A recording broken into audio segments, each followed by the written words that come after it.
Halo,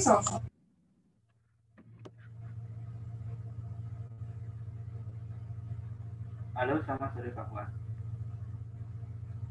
Halo Pak, ya udah bisa. Sudah bisa gabung. Coba yang lainnya tadi sempat terputus ya.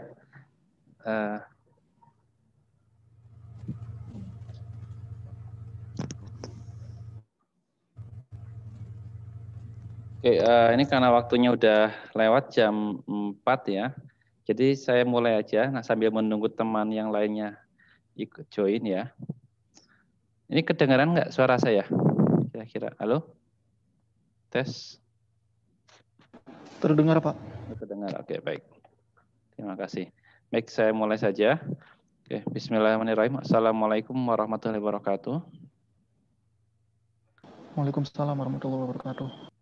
Oke, terima kasih semuanya atas partisipasinya untuk join Zoom untuk pertemuan ke-13 DTS Mobile Programming, di mana ya ini pertemuan untuk nanti selanjutnya adalah sebagai partisipasi untuk syarat sebagai uji kom ya nantinya dan untuk sertifikasi ya. Jadi tetap Anda harus mengikuti pertemuan sampai selesai. Baik, selamat sore untuk semuanya ya. Salam sejahtera bagi kita semua. Semoga Anda selalu sehat walafiat ya, karena dalam kondisi seperti ini yang diutamakan adalah kesehatan ya. Jadi saya harap semua dalam kondisi sehat walafiat seterusnya ya. Baik, untuk pertemuan ke-13 ini saya akan share langsung ya karena ini waktunya sudah jalan. Jadi ini mengenai tentang mobile communication security. Ya. Oke, saya share terlebih dahulu.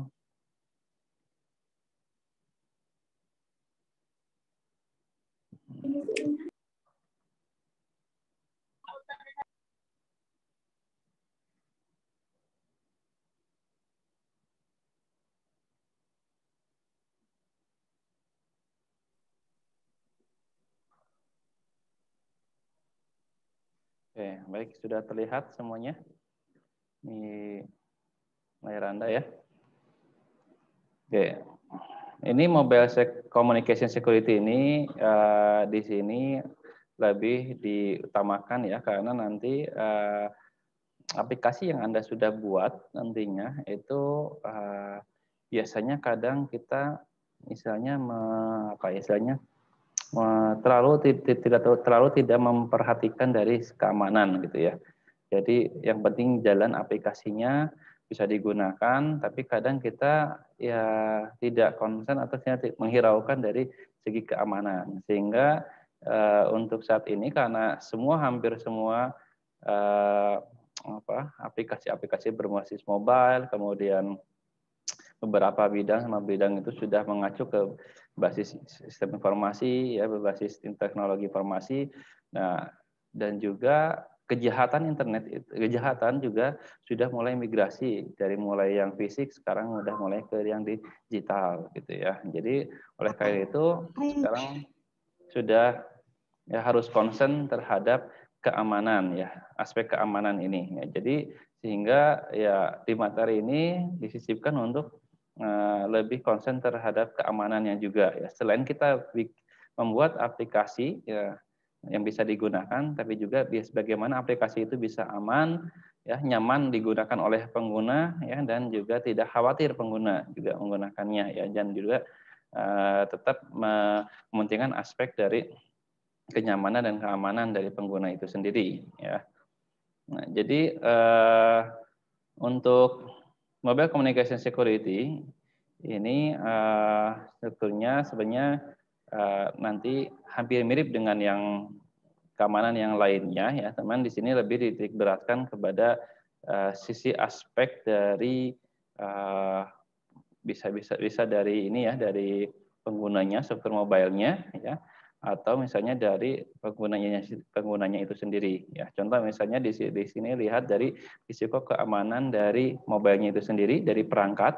Nah, kalau dari perangkat, kita bisa lihat ada risiko fisik, risiko data storage, risiko strong password, ya, risiko internet browsing, risiko privasi lokasi, risiko sistem operasi.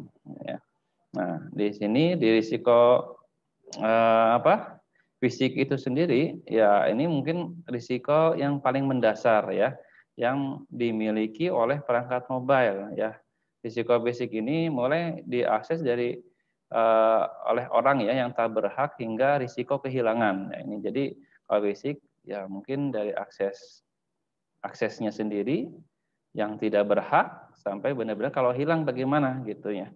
Nah itu mungkin harus diamankan ya, harus bisa kita amankan ya. Mungkin Anda mungkin pernah kejadian ya kalau handphone Anda hilang gitu ya, mungkin Anda deg-degan ya. Oh ini belum passwordnya bagaimana, terus kemudian aplikasi ini bagaimana ya. Kalau misalnya ada m-bankingnya atau segala macam ya, atau yang sifatnya data privasi atau misalnya foto-foto atau bagaimana ya, atau yang privacy itu bagaimana. Nah itu ya itu harus benar-benar bisa dieliminir ya untuk risiko-risiko seperti fisik seperti baik yang digunakan oleh orang lain yang tidak berhak atau yang risiko kehilangan ya. Nah mungkin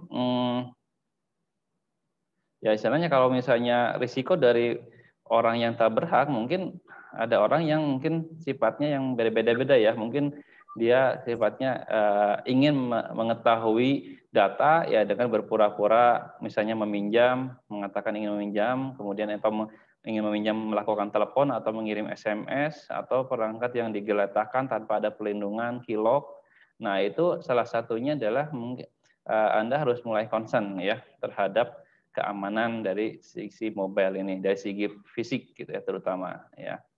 Nah, jadi mungkin serangan yang dilakukan dapat bisa berupa mengakses data ya yang tersimpan di micro SD ya, atau bisa memasukkan malware gitu ya, trojan. Misalnya Anda sedang servis atau apa, mungkin kalau misalnya orangnya tidak bisa dipercaya atau misalnya ada orang yang enggak ini mungkin bisa disisipkan ya malware atau trojan gitu di micro SD-nya atau bagaimana. Nah itu juga harus hati-hati ya. Jadi Anda harus hati. Jadi kadang mobile itu kadang sekarang tuh udah menjiwai misalnya dengan udah pribadi gitu ya. Udah barang pribadi, sangat pribadi. Nah itu untuk yang risiko fisik. Nah kemudian kalau risiko data storage, nah, data storage ini biasanya dari dari keamanan atau kekuatan dari komputasi laptop ya, yang mungkin tentu tidak sama dengan komputasi ponsel. Yang saat ini mungkin program enkripsi itu data pada ponsel masih belum sematang program enkripsi yang ada di laptop gitu ya. Jadi masih lemah kalau yang ada di ponsel ya. Beda dengan yang ada di di laptop gitu. Kalau di laptop kan sistem operasinya udah benar-benar matang ya, istilahnya untuk Windows itu sudah cukup bagus yang untuk yang khususnya untuk yang di laptop atau desktop ya. Nah, tapi kalau misalnya menggunakan ini untuk mobile itu masih rawan, masih sedikit ya. Misal pengguna laptop menggunakan aplikasi TrueCrypt untuk mengenkripsi datanya. Nah, apabila laptopnya hilang, maka ia dapat menerima risikonya karena data yang sensitif dapat tetap aman dalam keadaan terenkripsi. Misalnya seperti itu. Jadi misalnya kita mengamankannya dengan beberapa enkripsi data kan bisa ya.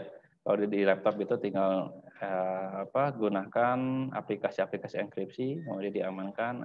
Nah, tapi kalau misalnya untuk istilahnya untuk yang mobile itu mungkin ya Anda cari aplikasi yang lebih aman gitu ya. Misalnya yang bisa kemampuan menyimpan data secara aman namun tetap memungkinkan bagi aplikasi untuk mengaksesnya menjadi persyaratan untuk keamanan perangkat mobile ya. Jadi itu untuk yang khusus dari risiko data storage ya. Oke, dari dua ini kira-kira ini ditanyakan? Tidak ada. Oke. Ini sudah ada berapa partisipan.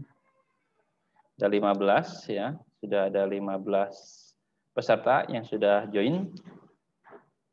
Baik, alhamdulillah. Oke, kita lanjutkan. Kalau tidak ada pertanyaan, masuk ke yang risiko yang ketiga, yaitu risiko strong password. Nah, ini strong password bukan strong forever ya. Kalau strong forever saya ya, kuat Santoso. Ya, tapi ini strong password ya. Kalau di ini hanya apa? Just kidding aja. Oke, ini strong password ini biasanya kadang kita itu membuat password itu ya yang penting di password, atau misalnya yang penting bisa mudah diingat, yang penting biar nanti nggak lupa, misalnya gampang memasukkannya gitu ya. Nah itu kadang itu menjadi bumerang bagi kita ya, jadi bumerang ya, akhirnya password yang mudah itu maka akan mudah juga ditembusnya gitu ya. Makanya passwordnya harus benar-benar strong, harus benar-benar kuat ya, karena katakanlah seorang pengguna aplikasi internet banking ini diharuskan memiliki password yang kuat ya, karena dia akan berkaitan dengan uang di dalamnya ya. Yaitu passwordnya harus benar-benar kombinasi. Misalnya biasanya kalau aplikasi yang bagus itu sudah diarahkan ya, penggunanya sudah diarahkan, oh ini harus menggunakan minimal password itu 8 karakter. Kemudian berisi numerik ya, kombinasi numerik ya, ada karakter khusus gitu ya, dan simbol. Nah itu adalah untuk istilahnya biar benar-benar passwordnya itu kuat ya, artinya susah ditembus, susah dilakukan kalau misalnya untuk teknik hacking yang menggunakan social engineering ya. Mungkin paham ya, teknik hacking menggunakan social engineering itu adalah dia melihat atau misalnya melakukan teknik hacking dari kepribadian seseorang gitu ya. Baik misalnya dilihat, biasanya kalau orang yang menggunakan teknik engineering itu biasanya dia lebih konsen kepribadian seseorang itu sendiri yang menjadi targetnya ya. Misalnya dilihat dari kesehariannya, kemudian dari jadwalnya apa saja dia. Nah, terus nanti kan dilihat disimpulkan, oh dia itu ternyata biasanya menggunakan mengunjungi orang tua terus, ternyata sayang sama orang tua terus, berarti oh itu passwordnya adalah dari orang tua seperti itu. Atau misalnya oh ini ternyata sering mengunjungi pacarnya terus ya, atau misalnya bagaimana. Nah itu mungkin bisa passwordnya itu kombinasi dari dia sendiri dengan pacarnya atau seperti apa, atau tanggal lahir. Nah sampai seperti itu, sampai benar-benar detail. Makanya kadang kita menggunakan password itu ya jangan yang identik dengan kepribadian kita ya. Kalau bisa yang sembarang, atau misalnya yang ya cuman kan salah kadangnya kalau kita dengan yang beda, yang lain, password yang lain itu seringnya adalah kita lupa ya. Nah itu. Nah biar nggak lupa ya mungkin kita membuat sebuah dokumentasi password yang aman di mana disimpannya, biar nanti suatu saat kalau lupa bisa kita buka passwordnya. Nah itu mungkin. Jadi password juga harus berkala di ini. Ini khusus untuk yang teknik social engineering. Nah mungkin beberapa hacker itu masih menggunakan teknik social engineering untuk melakukan teknik hackingnya ya. Jadi Anda juga harus aware ya, harus aware terhadap password ya. Jadi jangan dihiraukan, atau yang penting udah jalan aplikasinya seperti itu ya. Oke, ada yang tanyakan dari sini? Baik, kalau tidak ada lanjut ya. Jadi kemudian ada risiko internet browsing. Nah kalau risiko internet browsing ini layar ponsel tidak sebesar laptop ya, mungkin sama ininya ya. Jadi menampilkan URL secara lengkap pada ponsel dapat dikatakan nyaris tak akan bisa. Ya. Mungkin hal ini akan membuat serangan phishing semakin mudah. Pengguna tidak dapat selalu melihat URL yang diaksesnya. Nah ini jadi khusus untuk risiko internet browsing ini adalah kadang kita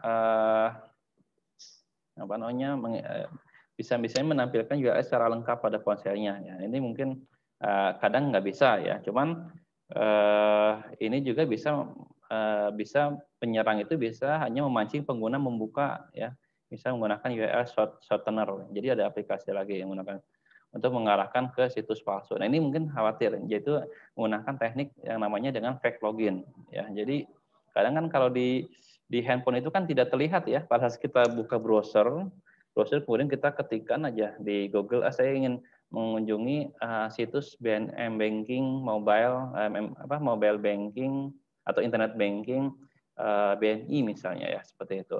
Nah, terus kadang kita menghiraukan dari alamat URL-nya yang di atasnya. Yang penting tampilannya sama ya. Kemudian kita langsung masukkan login dan password-nya. Nah, itu menjadi bumerang, misalnya jadi jebakan ya. Jadi kadang kita harus aware juga, lihat URL-nya sesuai tidak, URL-nya ada HTTPS-nya enggak atau sudah secure belum gitu ya. Nah, kadang kalau yang bank-bank semua ya itu hampir semuanya sudah menggunakan HTTPS ya atau Hypertext Transfer Protocol Secure ya. Nah, itu sudah menggunakan SSL. Yang SSL juga yang sudah enkripsinya sudah bagus ya, sudah lebih besar lagi enkripsi, misalnya bitnya sudah di atas 24 ya. Jadi ini lebih secure gitu. Saya lebih karena menggunakan SSL itu ya isinya belinya juga nggak murah gitu ya. Apalagi yang vendor yang menyediakan SSL-nya yang benar-benar yang bagus gitu ya. Nah, ini menjadi yang harus kita waspadai dari serangan-serangan seperti phishing atau menggunakan fake login ya, seperti itu. Nah, atau yang mengarahkan situs palsu gitu ya. Nah, kadang-kadang ada ya. Jadi pas waktu situs palsu diisikan user sama password, ternyata pas dibuka kok nggak ada muncul. Ternyata itu dikirimkan ke pengguna atau misalnya yang membuat situs palsu itu sendiri gitu ya. Itu yang harus diwaspadai. Nah, terus kemudian yang kelima adalah privasi lokasi. Nah, ini privasi lokasi ini juga sama ya. Jadi ini juga harus hati-hati, Anda jangan selalu misalnya lokasi itu di-share, misalnya lokasi diaktifkan, GPS-nya dia selalu diaktifkan. Itu juga bisa menimbulkan risiko ancaman, itu bisa deteksi kalau orang yang tidak berhak bisa ngedeteksi Anda itu ada berada di mana gitu ya. Jejaknya bisa ditelusuri. Sebenarnya ini ada plus dan minusnya ya. Kemudian kalau risiko sistem operasi, nah ini mungkin berkaitan dengan device dari mobile itu sendiri ya. Masing-masing device itu mungkin memiliki resikonya masih sendiri-sendiri. Baik seperti misalnya sekarang yang populer kan Android ya. Android, iPhone juga ya. Terus yang BlackBerry mungkin sudah jarang ya. BlackBerry, Symbian, Windows Phone itu mungkin yang Windows Phone atau itu mempunyai risiko masing-masing. Nah, risiko sistem operasi ini melekat pada perangkat mobile tersebut ya. Contoh misalnya risiko sistem operasi biasanya ada aplikasi yang namanya jailbreak ya. Nah, jailbreak ini aplikasi yang berusaha untuk mendapatkan akses root pada perangkat gitu ya. Nah, itu harus hati-hati ya. Misalnya kalau Anda download sebuah aplikasi, kemudian aplikasi tersebut ada akses untuk routing ya. Nah, itu dilihat dulu aplikasinya recommended enggak gitu ya. Lihat dulu di situs mana, cek dulu sebelum Anda gunakan. Kemudian di komunitas di Google aplikasi ini aman tidak, seperti itu gitu ya. Nah, kalau biar tidak menyesal kemudian gitu ya. Nah, itu untuk yang beberapa ini. Kira-kira ditanyakan dari risiko keamanan perangkat mobile ini. Silakan. Halo. Tidak ada. Baik, kalau tidak ada. Ini terdengar kan ya? Takutnya saya bicara sendiri ini. Kalau nggak terdengar. Halo, halo. Terdengar, Pak. Oh, oke, terdengar ya. Takutnya kalau nggak terdengar ya ini ya kurang pas, kurang penjelasannya ya. Baik, saya lanjutkan. Nah, kemudian ada yang namakan dengan di sini prinsip-prinsip keamanannya, ini mungkin masih teoritis ya, sama halnya seperti yang sudah dijelaskan di keamanan. Mungkin Anda juga sudah belajar tentang keamanan jaringan, keamanan data ya. Nah, intinya prinsip keamanan dalam mendesain aplikasi mobile yang pertama adalah identifikasi dan proteksi data sensitif pada perangkat mobile ya. Nah, ini ya ditentukan ya tingkat sensitivitas datanya ya, data yang untuk sifatnya publik yang tidak perlu mendapatkan mekanisme pengamanan itu seperti apa, atau data yang bersifat kredensial yang harus mendapatkan mekanisme pengamanan, yaitu mungkin sedapat mungkin ya harus desain aplikasi dengan data kredensial yang mungkin tidak tersimpan di dalam mobile perangkat itu sendiri. Ya mungkin ini data kredensial yang tersimpan pada perangkat mobile yang benar-benar harus terlindungi dengan baik. Yang kedua, pastikan data sensitif terlindungi saat transit. Ya. Jadi kalau saat transit ini, ya misalnya koneksi tersambung dengan internet, nah, apakah bentuknya menggunakan BIS, GPRS, Edge atau Wi-Fi, ya, nah seterusnya koneksinya beragam kan ya. Nah itu mungkin tidak semua mode koneksi itu aman terenkripsi gitu ya. Contoh paling sederhana itu yang kalau menggunakan public Wi-Fi. Nah kalau menggunakan public Wi-Fi, lagi siang ajar. Ini ya tidak aman ya. SSL-nya mungkin tidak sensitif ya. Seperti itu, atau misalnya rawan ya dari ancaman, makanya harus ini. Oke, terus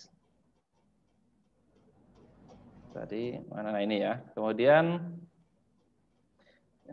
jalankan aplikasi dengan hak akses minimum ya. Nah ini yang ketiga ini ya, ini ya harus seminimum mungkin ya, biar aman untuk pengguna itu nyaman juga ya. Contohnya aplikasi cukup bisa dijalankan user biasa aja, tidak harus sebagai admin, tidak harus sebagai root gitu ya. Nah, jika aplikasi tidak membutuhkan akses ke servis kamera, ya maka tak perlu diberikan akses ke servis kamera ya. Nah, mungkin model hak akses minimum ini akan meminimalisir ya risiko yang mungkin akan timbul gitu ya. Nah, ini jadi kita buat aplikasi juga harus sesuai dengan kebutuhan dari hak akses dari user. Nah, kemudian ikut praktik secure coding. Nah, ini jadi kalau Anda mendesain aplikasi mobile ya, jadi Anda harus mengembangkan ya aplikasi yang mengikuti praktik secure coding. Misalnya dari hal kalau form itu Pak, input validation ya. Input validation misalnya dari yang tadi ya, misalnya user password harus kombinasi karakter, jadi dia harus feedback lagi ke user.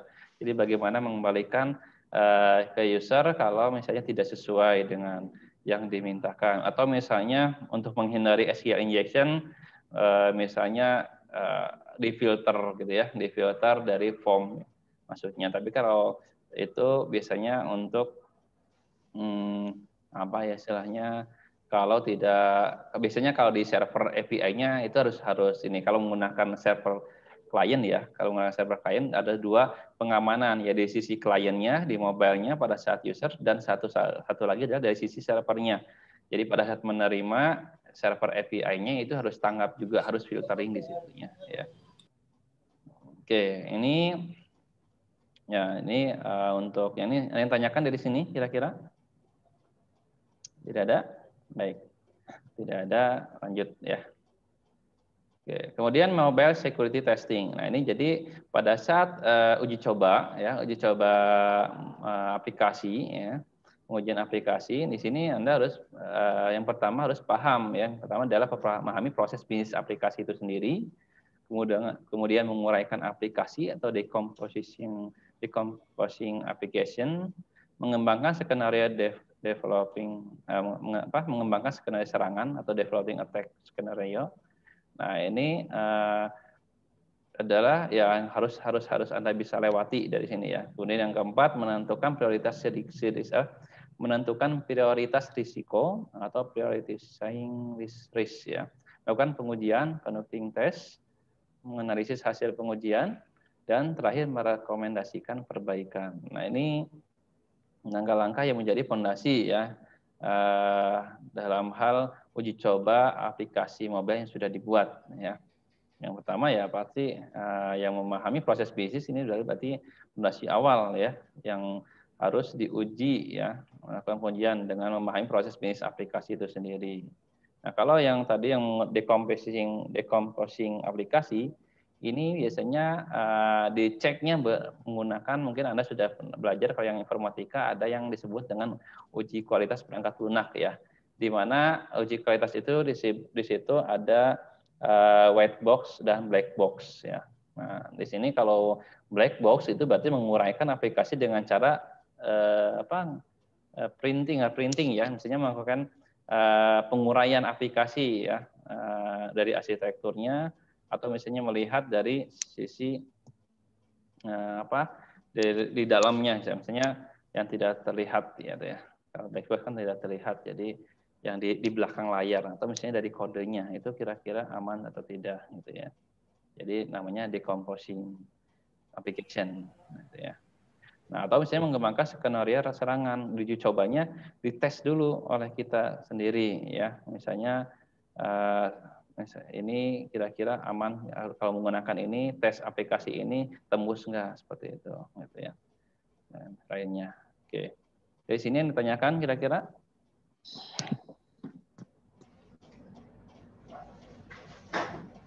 Tidak ada. Oke, mungkin Pak Mardi sudah ikut gabung ya. Selamat datang Pak Mardi. Nah, ini mungkin nanti ini ya, saya sambungkan dulu, nanti baru Pak Mardi ya untuk selanjutnya ya, untuk materinya. Baik, lanjut Mobile Security Assessment. Nah, ini Mobile Security Assessment ini dapat dilakukan dengan melakukan pengujian pada aplikasi yang sedang dijalankan atau aplikasi yang sedang tidak dijalankan. Ya, ada metodologinya, ada dua, analisis dynamic dan analisis statis. Ya, jadi kalau analisis dynamic ini pengujian itu dilakukan pada saat tadi ya aplikasi yang sedang berjalan, ya kan dynamic ya, jalan ya. Jadi caranya bisa dilakukan debugging ya, lakukan debug pada saat posisi berjalan, kan terlihat tuh di emulator misalnya. Kalau misalnya kita sambungkan dengan device kita, ya itu kan terlihat yang sedang berjalan itu apa saja. Nah, itu kita debug dari situ. Yang error-errornya apa saja sampai benar-benar fix, tidak ada error ya. Nah, jadi di sini keamanan itu bukan hanya dari sisi dari sisi threat, ancaman dari hacker atau ini ya. Tapi keamanan itu yang dari aman dari kerusakan, gitu ya. Keamanan dari failure, keamanan dari kesalahan kode-kode kita yang buat. Ya, itu menjadi bug gitu ya nantinya ya. Nah, itu jadi keamanan di sini bukan keamanan dari ini aja ya, dari hacker aja ya, tapi keamanan datanya, misalnya keamanan aplikasinya itu aman, itu bisa tidak ada data yang fail, tidak ada aplikasi yang fail, tidak ada fungsi yang fail gitu ya. Gitu. Kemudian nanti dicek juga melakukan analisis network tracer. Ya, jadi pada saat berjalan, apalagi kalau aplikasinya yang berkaitan dengan client server, nah itu harus menggunakan analisis network tracer, ya, trace gitu ya. Melakukan analisis remote service seperti HTTP atau SOAP ya, jadi atau SOAP ya, kalau di Indonesia kan. Nah itu untuk menguji analisis bagaimana kalau kemarin kan uji cobanya dari sisi API menggunakan Postman gitu ya. Nah itu bagaimana, itu juga harus dicek ya. Seperti itu. Atau misalnya kalau menggunakan proxy bagaimana ya. Nah kemudian kalau analisis statik, nah ini berarti kan pengujian dilakukan kondisi pada saat kondisi aplikasi itu tidak running, tidak dijalankan ya. Jadi kalau posisi pengujian ini berarti menganalisis source code aplikasi. Jadi melihat dari source code yang ada ya, yang pada saat belum running ya. Itu ya. Oke, kita lanjut. Kalau tidak pertanyaan. Nih. Terus kemudian ya, pengujian statik dapat dilakukan yang tadi ya, ini ekstrak aplikasi dari perangkat atau dapatkan paket aplikasi dari pengembang, melakukan source code review, melakukan reverse engineering, dan melakukan disassembling. Ya, jadi kalau ini berarti harus kira-kira bisa nggak misalnya kalau kita udah jadi aplikasinya, kemudian kita coba decompiler gitu ya. Nah, di decompile kan ada compile, ada decompiler. Dan kalau decompile itu banyak aplikasinya juga ya. Kalau misalnya Anda download aplikasi decompiler APK jadi source code itu ada juga. Nah, aplikasi yang bagus itu pas waktu di decompiler itu tetap ya acak-acakan, tetap misalnya tidak bisa didefinisikan. Nah, itu yang bagus ya, itu ada tahapan untuk mungkin Android Android Studio yang baru mungkin sudah seperti itu ya. Jadi pas waktu di decompile itu masih tidak bisa didefinisikan ke code yang awal semula. Mungkin ada yang teman-teman di sini ada yang sudah pernah coba decompile APK? Belum, Pak. Belum. Ya, mungkin nanti bisa share kalau yang udah ya. Dan pernah, apakah sama tidak gitu ya.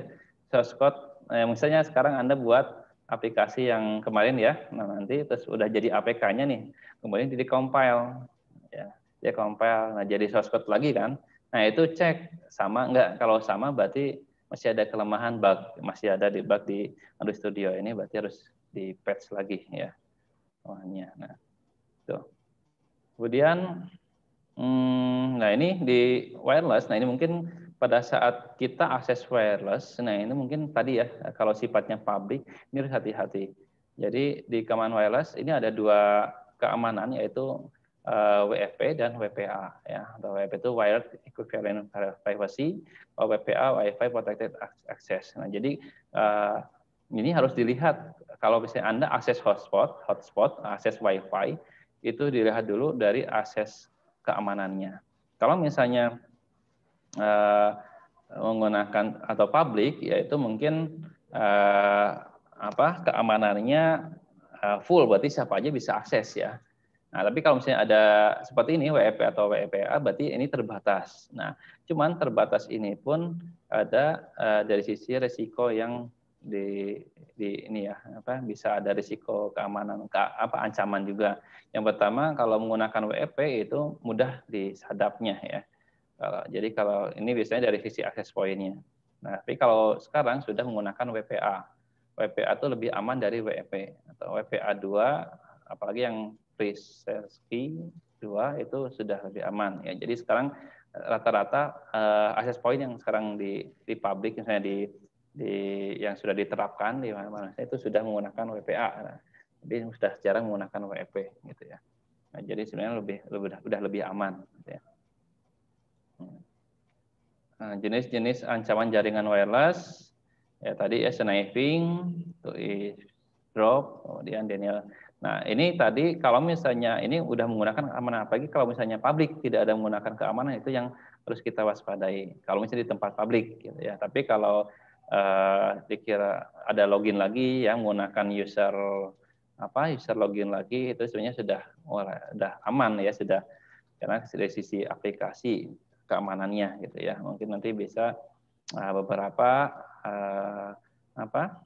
hotspot login atau misalnya aplikasi sistem informasinya yang itu sudah aman, seperti halnya yang ada dalam Mikrotik. Kalau misalnya di router Mikrotik itu sebenarnya sudah bagus hotspot loginnya ya.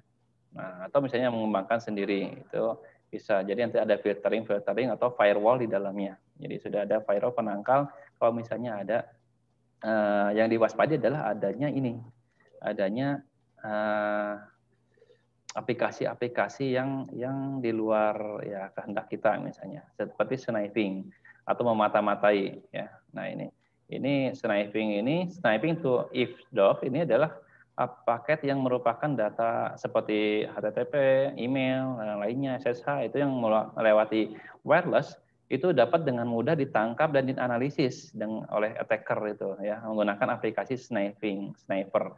Jadi sniper itu memata-matai. Jadi kelihatan nanti ininya ya, data-datanya yang akan berseliweran yang di public tadi, wireless itu ya, user. Nah, ini ya contohnya ya mungkin Kismet ya. Jadi ini aplikasi Kismet itu contoh untuk aplikasi sniping to eavesdrop ya. Kemudian yang kedua adalah denial of service atau DDoS, yang terkenal dengan DDoS. Ini sebenarnya serangan yang sangat sederhana ya, tapi bisa fatal gitu ya. Nah ini kalau misalnya kita akses wireless yang publik, ya itu waspadai kalau misalnya koneksinya kok lambat, tapi yang masuk besar gitu. Ya, misalnya trafficnya padat gitu ya, trafficnya padat yang masuk ke kita. Itu harus diwaspadai, takutnya ada terjadinya flooding ya. Terjadinya ada denial of service ya. Tekniknya adalah flooding. Nah, ini DDoS ini sebenarnya sederhana, menggunakan ping atau menggunakan aplikasi ping of the dead ya. Nah itu yang bisa merusak dari aplikasi kita atau menjadi hang atau menjadi bisa tidak atau stuck, tidak bisa digunakan ya. Itu serangan yang bisa ditimbulkan dari denial of service attack. Nah, kemudian man in the middle attack ini biasanya peningkatan keamanan itu dengan teknik enkripsi ya, dan autentikasi masih dapat ditembus dengan cara mencari kelemahan operasi protokol tersebut. Jadi kalau ini jadi ada tengah-tengah, ada perantara gitu ya. Jadi contohnya misalnya kalau di kelemahannya kalau menggunakan menggunakan wireless atau menggunakan jaringan ini ada protokol ARP ya. Disebut biasanya Address Resolution Protocol ya. Nah ini hacker itu maksudnya dia dengan cerdik dapat mengambil alih jaringan wireless tersebut gitu ya, menggunakan man in the ya. Kemudian ada ROJU atau unauthorized access point. Kalau ini berarti dia sebagai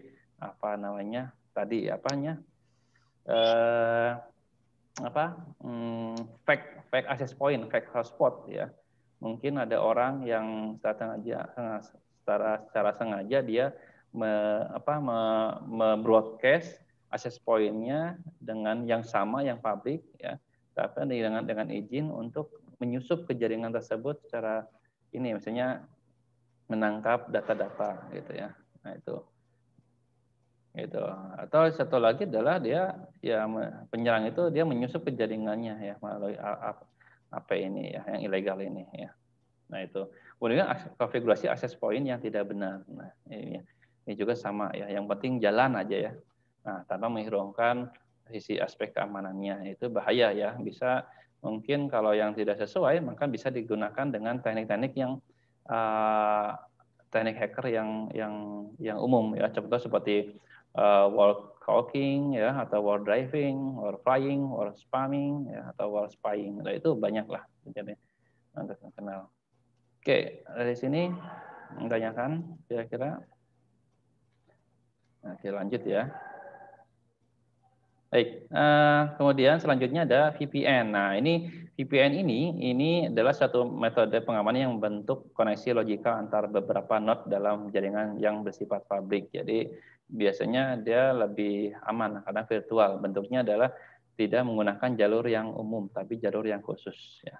Jadi teknologi VPN ini menyediakan 3 fungsi utama: confidentiality, kerahasiaan, integrity, keutuhan data, dan authentication sumber ya, autentikasi sumber atau source authentication, origin authentication. Nah ini sekarang itu teknologi enkripsi sudah banyak ya. Jadi salah satunya menggunakan VPN. Biasanya kalau misalnya tempat kerja dengan misalnya contoh karyawan-karyawan bank itu biasanya akses ke banknya itu sudah menggunakan VPN-nya dari bank itu sendiri gitu. Jadi biasanya lebih aman, lebih datanya lebih aman, kemudian trafficnya lebih aman, dan di jalannya juga lebih aman gitu ya. Nah, itu untuk VPN. Kemudian data integrity. Nah, kalau data integrity ya berarti harus benar-benar teknologi VPN ini dia akan menjaga kepastian pastikan data yang sampai masih tetap sama seperti ketika dikirim gitu ya. Nah ini untuk ini ya. Nah ini salah satunya digunakan VPN. Contoh VPN-nya seperti ini lah ya. Nah ini. Jadi kalau misalnya ini VPN kalau khusus ya jaringannya melalui internet, tapi ada jalur khusus lagi ya. Ya, nanti kita sampai jam 5, nanti jam 5 oleh Pak Mardi ya. Kemudian ada virtual private network. Nah, virtual private network ini ya sama ya, tadi jenis-jenisnya ada dua. Ya, ada internet VPN, ada extranet VPN. Nah, kalau internet VPN ini ya dia menghubungkan antara kantor dengan kantornya, tapi melalui internet gitu ya. Tapi nanti di internet itu dia menggunakan aplikasi VPN gitu ya. Nah, sekarang kan banyak ya aplikasi VPN yang juga harus hati-hati ya.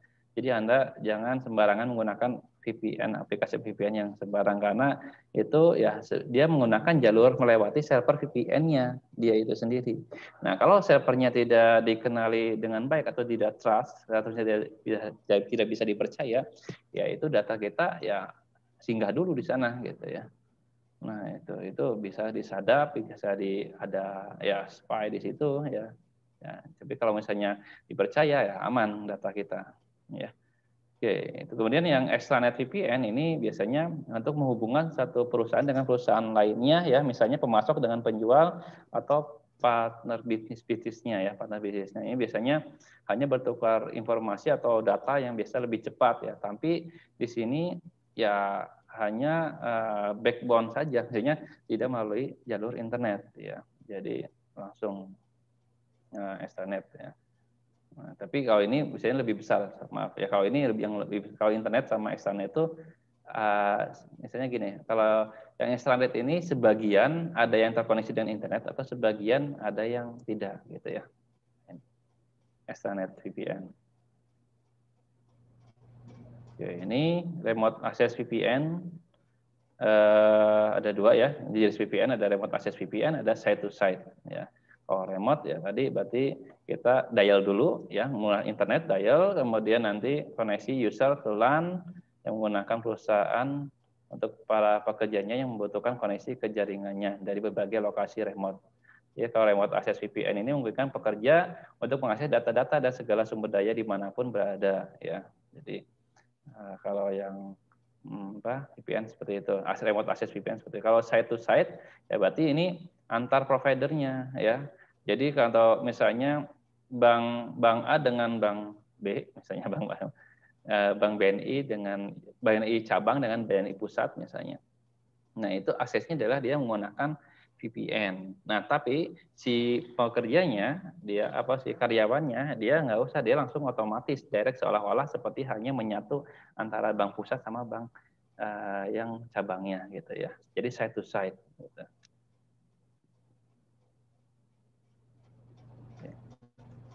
Kemudian keamanan VPN. Nah, ini ada 3 ya, enkripsi, tunneling, dan IPsec. Ya. Nah, enkripsi jelas ya, berarti dari metodenya datanya itu diubah dulu ya menjadi bentuk sandi, ciphertext ya, mungkin yang sudah belajar cipher atau encryption. Nah, itu teknik-tekniknya kan banyak ya. Nah, itu dienkripsi yang bagus, kemudian sehingga data yang dikirim itu di jalan pun sudah dienkripsi ya. Nah, kedua adalah tunnelingnya. Tunneling itu sebenarnya jalurnya gitu ya. Jalurnya itu dia khusus gitu ya. Sehingga di sini langsung point to point dari sumber ke tujuannya itu ya lewat jalur khusus itu sendiri, private gitu ya. Jadi paket-paketnya di encapsulation. Paket-paketnya di benar-benar kalau misalnya kita ingin ngirim paket kan biar aman itu benar-benar dibungkusnya dengan sebaik mungkin gitu ya. Seperti itu. Jadi dengan jalur yang khusus juga gitu ya. Oke, kemudian kalau IPsec ini berarti menyediakan layanan security dengan mengizinkan sistem untuk memilih protokol keamanan yang diperlukan. Ya, jadi ini menggunakan algoritma ya pada layanan itu sendiri ya. Dan nanti ada key lagi. Jadi ada basic itu jadi menggunakan password lagi ya antara kedua belah pihak. Ya. Dari pengirim ke penerimanya ya. Oke, Pak Mardi sudah standby, mau jelaskan sekarang atau nanti pas? Gimana Pak? Berapa slide lagi? Ya? Masih berapa slide? Oh, enggak dipas ini jam 5 aja. Gitu. Atau nanti. Atau monggo mau sama Pak Mardi, monggo. Saya tanggung ya Pak ya? Sedikit lagi ya Pak? Ya, Ya baik. aja. Baik, ini mobile IP ya. Dan ini mobile IP ini adalah protokol komunikasi standar terbuka yang didefinisikan oleh IETF ya, atau Internet Engineering Task Force yang memungkinkan pengguna perangkat mobile untuk menjaga IP yang sama atau Internet Protocol, alamat saat roaming antara jaringan IP. Nah ini jadi mobile IP ini adalah nantinya menjadi ya khusus ya untuk khusus untuk mobile ya. Ini sebenarnya sudah didefinisikan atau mestinya sudah distandarisasikan oleh IETF ini gitu ya. Untuk khusus untuk pengguna perangkat mobile. Nah, contohnya di sini komponen IP mobile ini ada mobile home. Ya, jadi nanti kalau mobile home itu perangkatnya mampu melakukan roaming jaringan ya. Kalau home agent ya. Ini nanti router pada jaringan rumah yang berfungsi sebagai titik untuk komunikasi dengan mobile node. Jadi nanti ada titik awal. Jadi sebagai router untuk penentu rutenya dari jaringan itu sendiri ya. Nah, untuk mobile-nya ya. Kemudian agen asing ini nanti routernya atau yang membuat rute jaringannya, rute dari aksesnya ya, itu dia menjadi mobile node titik dari keterikatan ketika perjalanan ke jaringan asing. Jadi ada poin dulu, misalnya ada perantara untuk ke jaringan publik, ke jaringan asingnya gitu ya. Jadi agen asing. Perawatan alamat. Nah ini pemutusan titik terowongan menuju mobile node ketika tidak berada dalam jaringan asal. Kalau correspondent node, ini perangkat bahwa mobile node berkomunikasi dengan seperti web server. Nah, jadi kalau ini, jadi mobile node itu dia seperti hanya berkoneksi dengan web server ya. Jadi request dulu, kemudian ada sinkronisasi, kemudian ada acknowledgement. Ya, acknowledgement ada pengakuan atau bahwa aksesnya itu diterima gitu ya. Nanti baru dikirimkan.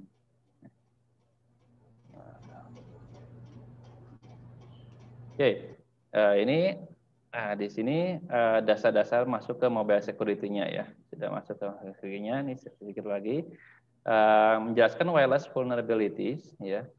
Nah, di sini WLAN nanti akan dijelaskan tentang WLAN vulnerability, dijelaskan sesuai dengan standar yang ada, seluruh sistem vulnerability. Ini vulnerability itu misalnya ada celah-celah keamanan ya, misalnya bug-bug yang ada di mobile ya, khususnya di wireless ya. Di sini ya, wireless vulnerability. Jadi ada di menggunakan wireless atau WLAN vulnerability ya. Nanti ada content based vulnerabilities, kemudian mix application vulnerabilities, dan ini ya ada ya. Oke, kemudian di WLAN vulnerabilities ini ada jaringan wireless tanpa kabel, ya pasti ya, wireless itu jaringan tanpa kabel, menjadi sangat ramai digunakan di rumah ya. Jadi sekarang itu karena kemudahan itu ya bisa dilakukan lagi tidak ribet dengan kabel, dengan jadi bisa digunakan di mana saja. Ya, itu kemudahannya menggunakan wireless, tapi di balik itu banyak vulnerability-nya ya, atau celah keamanan atau bug ya istilahnya. Seperti itu. Nah, di WLAN sendiri atau wireless LAN ya, wireless local area network, ini ada dua mode ya. Jadi kalau misalnya nanti Anda pasang menggunakan wireless atau misalnya di rumah atau menggunakan koneksi mobile menggunakan wireless, itu dilihat dulu bisa wireless-nya dari sisi teknologi wireless-nya ada dua, infrastruktur mode dan ad hoc mode ya. Nah, jadi kalau infrastruktur mode itu setiap pengguna langsung terkoneksi dengan perangkat access point HP-nya. Jadi kalau infrastruktur seperti hanya hotspot ya, atau misalnya WiFi area gitu ya. Nah, itu adalah infrastruktur mode ya. Tidak ada hubungan langsung direct connection antar pengguna, jadi langsung broadcast. Access point juga menjalankan peran sebagai perangkat hub. Nah, hub itu konsentrator atau terminal gitu ya, untuk menjembatani koneksi antar pengguna. Jadi halnya kalau di jaringan kan ada hub atau switch ya. Nah, itu sama fungsinya. Access point di sini fungsinya seperti hub. Contohnya seperti ini. Ya. koneksinya ya. Ini access point. Ini misalnya bisa kita kunjungi dilihat ya, ada hotspot misalnya di layanan umum seperti ini. Ini contoh seperti diterapkannya. Nah, kalau yang ad hoc ini dia terhubung langsung dengan pengguna lainnya direct gitu ya. Misalnya apa? Kira-kira ya mungkin komputer dengan komputer satu dengan komputer satu aja ya. Jadi tidak ada access point untuk manajemen koneksi jaringan. Jaringan biasanya bersifat sementara temporary network karena tidak adanya perangkat yang mengatur koneksi jaringan. Ya, contohnya seperti ini ad hoc ya. Nah, seperti ini. Langsung ya direct ya. Kemudian WLAN juga memiliki kelebihan terhadap penggunanya. Yang pertama tadi ya portable, fleksibel, biaya pemasangan rendah tanpa memerlukan kabel. Nah ini ya, cuman ini karena sekarang itu menjamurnya, misalnya sudah booming penggunaan wireless itu ya karena kemudahannya ini ya portable-nya. Ya. Nah cuman kekurangannya adalah ini jaraknya biasanya terbatas ya berdasarkan radius. Makanya kemarin yang sudah dijelaskan ada kalau GPS itu ada seluler ya, jaringan seluler itu berarti dari sel-sel dari coverage area. Jadi kalau misalnya di luar coverage berarti black spot gitu ya. Nah, kemudian perantara medium berupa gelombang. Nah, ini bisa mengakses jaringan tanpa ketahuan secara fisik. Nah, ini jadi sangat karena pas koneksi ke internet kita nggak kelihatan datanya itu kemana. Jadi semua orang bisa akses gitu ya. Semua orang bisa mendapatkan dengan mudah. Beda dengan yang kabel. Kalau kabel kan orang harus mencari kabelnya dulu untuk mengaksesnya, gitu ya. Seperti itu. Itu kelemahannya. Jadi bisa memungkinkan untuk ditembus dengan mudah, gitu ya. Ini untuk keluhan. Oke, baik. Mungkin Pak Madi bisa melanjutkan ya, atau saya kira jam 5. Oke. Baik, Pak Ahmad, dilanjutkan aja untuk slide kita bahas saja per slide dulu, baru nanti bisa selanjutnya. Baik. Ini lubang-lubang ya di wireless line ini ya. Oh gitu. Baik ya, Pak. Nanti mungkin di ini aja mungkin Pak di aba-aba kasih tahu aba-abanya takutnya kelewat. Ya, oke. Next lagi ya. Next lagi. Baik, saya lanjutkan. Mungkin pesertanya masih standby kan ya? Enggak ini. Halo, tes. Masih Pak. Masih Pak. Terima kasih. Oke. Ini pesertanya udah nambah belum? Saya cek dulu. Ada 18, oke, alhamdulillah. Nih, ada Mas Ahmad Nasrul, Mbak Arifa, Mas Bagus, Mbak Bella, Mbak Dita, Mas Fahmi, Mas Ganu, Mas Khairul Anas, Mbak Latansa, Mas Fani, kemudian Mas Maulana, Mbak Rifa, Mas Rizky, Mas Taufan, Mbak Beliana. Oke. Sudah lumayan, sudah semua ya. Baik, kita lanjutkan. Kemudian untuk kekurangan selanjutnya ya dari WLAN ini ya, dari wireless LAN ini biasanya misalnya ada kemiripan dengan jaringan LAN sebenarnya ya, keamanannya ya. Nah, jadi intinya adalah kalau di segi keamanan itu meliputi kelima ini ya. Confidentiality, integrity, availability, authentication, dan accountability ya. Jadi bedanya itu hanya terletak pada mediumnya saja ya. Kalau yang kabel atau yang LAN kan ya aja kabel ya LAN ya. Kalau yang WLAN wireless ya berarti medianya udara ya. Nah, mungkin kemiripannya ya ini ya. Jadi confidentiality-nya atau kerahasiaannya ini ya informasi yang kita miliki pada sistem database kita adalah hal yang rahasia dan pengguna atau orang yang tidak berkepentingan tidak dapat melihat atau mengaksesnya. Atau dengan kata lain hanya pihak yang berhak dan berwenang saja yang dapat mengakses informasi tersebut. Ya. Nah, di sini bisa lihat sama ya untuk teoritisnya. Jadi ancaman mungkin yang muncul pihak yang tidak berkepentingan terhadap aspek confidentiality antara lain bisa dengan password ya, password tadi ya. Kemudian adanya kalau misalnya yang tidak dipercaya tuh malware ya. Nah, kadang kalau misalnya password yang mudah ditebak itu ya harus hati-hati ya. Ya, itu bisa selain menggunakan social engineering itu juga bisa menggunakan aplikasi brute force namanya ya. Aplikasi ada aplikasinya namanya brute force, tapi jangan dicoba itu untuk pengetahuan saja. Tapi jadi ya untuk biar sadar ya terhadap penggunaan password ya. Jadi kalau membuat password itu jangan QWERTY, jangan ASDF, jangan 1 2 3 4 5 gitu ya.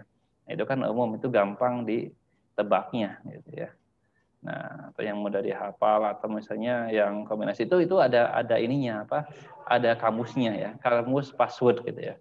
Kalau di brute force itu ada kamus password. Jadi kamus password itu di dalamnya password yang biasanya digunakan oleh user. Gitu. Nah, itu jangan sampai Anda gunakan ya, misalnya yang aneh-aneh saja yang ini, tapi jangan sampai lupa juga gitu ya. Nah, kemudian ada malware ya. Di sini kalau di kerahasiaan ini informasi yang harus tidak boleh diakses ya, atau privacy ya, ini harus diwaspadai adanya malware ya. Ya, kemudian ada social engineering yang tadi, kemudian ada yang menggunakan teknik-teknik super attacker ya, dan lainnya. Oke, masuk ke integrity. Ini juga kalau integrity tadi keutuhan data ya. Jadi data yang dikirim sampai ke dari pengirim sampai ke pengguna itu harus benar-benar utuh, harus benar-benar cepat, utuh, dan dapat dibaca, tidak rusak, tidak korup gitu ya. Nah, ini biasanya ya harus diwaspadai yang tadi ya, seperti DDoS, malware, hacker dan lainnya, itu harus diwaspadainya ya. Atau keamanan yang lain, misalnya jatuh misalnya HP Anda, itu kan bagaimana pengamanannya, atau konslet listrik, atau kebakaran, banjir, gempa bumi, bencana alam, itu harus diwaspadai juga dari keutuhan sebuah data ya. Ini ketersediaan, berarti memastikan sumber daya yang ada siap diakses kapanpun oleh siapapun dan dimanapun pada saat dibutuhkan, baik sistem maupun aplikasinya ya. Makanya di aplikasi-aplikasi yang sekarang itu ada yang untuk biar powernya lebih lama, hemat ya, itu ada aplikasinya gitu ya. Disaster recovery-nya ada ya. Kalau misalnya mirroring data atau backup data, misalnya aplikasi Android itu misalnya yang dari vendornya Xiaomi atau Asus atau itu sudah ada cloud-nya gitu ya. Nah, itu bisa digunakan untuk backup. Nah, ya. Oke, terus lanjut application. Maksudnya adalah data tidak dirubah dari aslinya oleh orang yang tidak berhak. Ya. Nah, ini berarti tadi berkaitan dengan password ya, kemudian dengan enkripsi dan lainnya ya. Ini sama. Ya. Oke, ini Oke, ini kalau accountability, ini berarti menjamin pengirim data akan mendapatkan laporan keberhasilan data yang dikirimkan, ya. Dan penerima mendapatkan informasi pengirim. Jadi benar-benar dipercaya, benar-benar misalnya menjamin bahwa data yang dikirim itu berhasil, kemudian utuh, kemudian lengkap, kemudian misalnya dipercaya, bisa dibaca dengan cepat. Nah, itu adalah akuntabilitas, ya.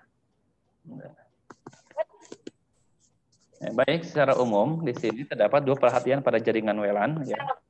Yang pertama aksesnya, ya. Yang kedua privacy. Ya, kalau akses berarti memastikan pengguna resmi dapat mengakses jaringan. Ya. Nah, kemudian kalau privacy ini memastikan privasi pengguna resmi terlindungi dari penyadapan komunikasi di dalam jaringan oleh pihak luar. Nah, kemudian dari ini nanti, nah ini bahaya dari pengguna yang ilegal atau unauthorized. Ya. Oke, ini ya, mohon di mute dulu ya. Baik.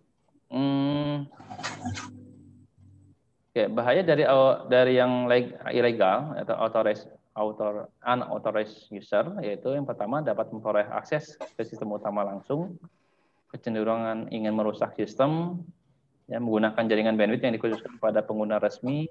Ya, jadi ini mungkin pengguna-penggunanya yang tidak baik gitu ya.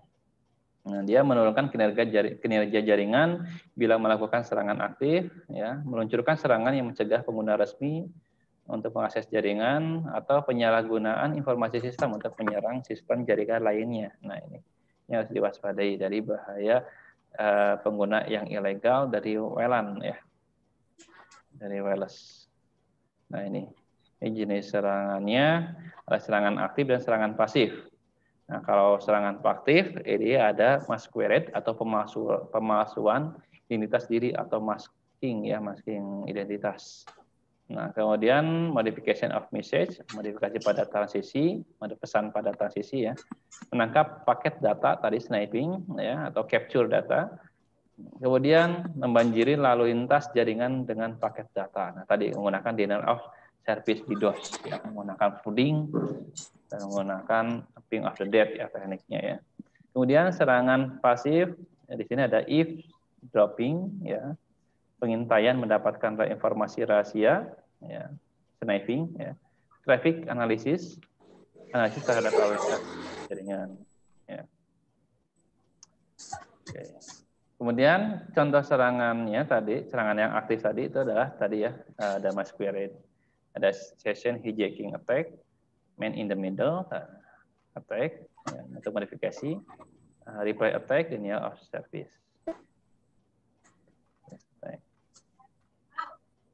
Nah, ini session hijacking attack. Nah, ini teknik session hijacking attack ini adalah dia mencuri session dari seorang wireless user yang sudah terautentikasi dengan access point. Nah, ini mungkin bahaya juga ya. Jadi user kita mendapatkan user biasanya ini untuk koneksi apa ya? Mendapatkan koneksi internet gratis gitu ya. Nah, session hijacking attack ya. Atau misalnya data-data sesi dari usernya itu tersimpan di access point ya. Nah, itu bahayanya apa? Bahayanya kalau sesi-sesi SN seperti password misalnya dari user itu mengakses bank, mengakses mobile banking, mengakses internet banking. Nah, itu tersimpan di session gitu ya. Nah, apalagi kalau misalnya sessionnya tidak secure-nya tidak bagus ya, itu bisa disadap ya. Penyerang akan mengirimkan pesan di associate kepada wireless user dengan membuatnya data dari access point. Wireless user akan mengira bahwa koneksi dengan access point telah terputus. Namun access point tetap beranggapan bahwa wireless user masih terkoneksi dengannya. Kemudian penyerang akan menggunakan MAC address dan IP address untuk melakukan koneksi dengan access point seolah-olah sebagai wireless user tersebut. Ya. Baik, kemudian untuk tekniknya, analoginya adalah sebagai berikut ya. Ini yang session hijacking attack. Ya. Tekniknya ini misalnya yang asli ya, pengguna aslinya asli ke access point, nah, tapi si attacker ini dia seolah-olah dia sebagai user A juga gitu ya, dengan mengakses ke access point. Nah, kirim pesan disassociate. Jadi sebagai jembatannya ya. Gitu. Oke, kalau man in the middle attack ya. Ini kalau ini berarti serangan ini dapat dilakukan apabila autentikasi dilakukan dalam proses satu arah, one way authentication ya. Mungkin dalam WLAN autentikasi satu arah ini biasanya berupa access point melakukan autentikasi terhadap wireless user, namun tidak sebaliknya. Hal ini berarti bahwa access point selalu dianggap sebagai pihak yang dapat dipercaya. Nah, ini jadi ada perantaranya ya. Ya. Kalau tadi kan di antaranya attackernya dia sebagai di jalannya ya. Kalau ini dia sebagai perantaranya ya. Man in the middle attack ya. Jadi kedua pihak tidak menyadari kehadiran penyerang di ini karena lalu lintas jaringan tidak ada gangguan. Namun penyerang akan mengetahui informasi username password selama dalam jaringan. Jadi dia sebagai perantaranya saja ke access point gitu ya. Jadi kayak istilahnya access point fake sebelum ke access point aslinya. Contoh seperti ini. Ya. Jadi sebelum ke access point dia lewat attacker dulu, ya. Baru meneruskan data ke user. Nah, di sini attacker dia bisa mengambil informasi-informasi dari user A. Gitu, ya. Oke, kemudian replay attack. Nah, ini serangan ini termasuk dalam kategori interception dan monitoring attack, yaitu dengan menangkap lalu lintas jaringan. Ya. Nah, ini serangan ini dilakukan oleh penyerang untuk menyadap sebuah pesan dari wireless user yang sah dan kemudian mengirimkan kembali kepada access point seolah-olah pesan tersebut memang dikirimkan kembali oleh wireless user. Gitu ya. Oke. Nah, kemudian memiliki kemiripan dengan session hijacking attack. Ya, namun letak perbedaannya adalah attacker tidak memberikan pesan disassociate kepada user. Nah, jadi tidak memberikan pesan, tapi ya seperti biasa gini ya prosesnya komunikasinya. Ya, tapi dia menangkap datanya, paket datanya ditangkap, disadap. Ya. Nah, kalau yang tadi yang denial of service ya jelas ya. Jadi serangan jamming ini biasanya dilakukan untuk pelumpukan ya. Jadi bukan mengakses, bukan mencuri data, tapi dia sifat-sifatnya merusak, melumpuhkan atau biar benar-benar tidak berfungsi ya aplikasinya. Ya, jadi di sini dengan mengirimkan membanjiri lalu lintas jaringan flooding atau ada dua flooding di sini, ada request flooding dan traffic flooding. Kalau request flooding tekniknya adalah dengan membanjiri jaringan ya menggunakan banyak request. Jadi misalnya kalau misalnya di jaringan bisa menggunakan ping of the dead ya, jadi dia nge-ping dengan paket besar secara terus-menerus sehingga membanjiri jaringan traffic yang ada, kemudian targetnya sampai lumpuh ya, itu contoh. Ya, kemudian yang traffic loading ini merupakan teknik yang digunakan dengan membanjiri lalu lintasnya saja dengan banyak data sehingga koneksi bisa lambat.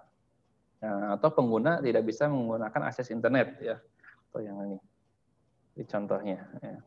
Nah, contohnya seperti ini ya.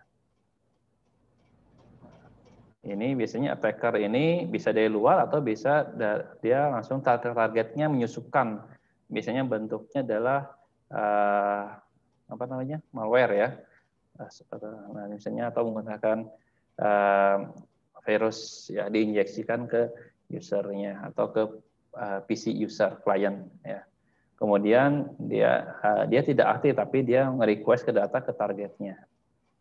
Nah, seperti itu.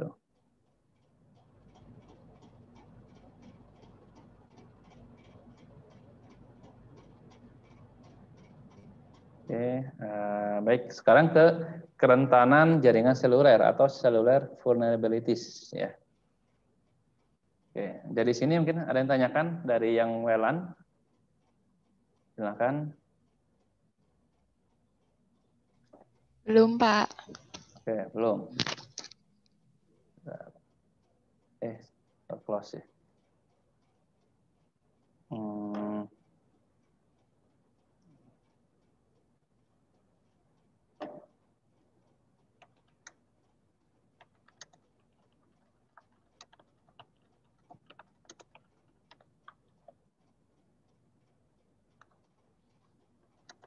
Oke, silakan yang lain. Ada yang tanyakan dulu?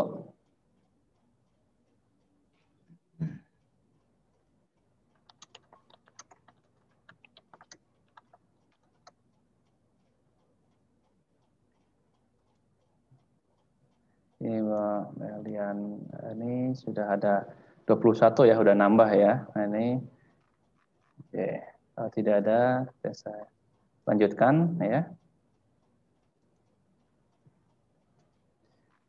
Oke, kita share lagi.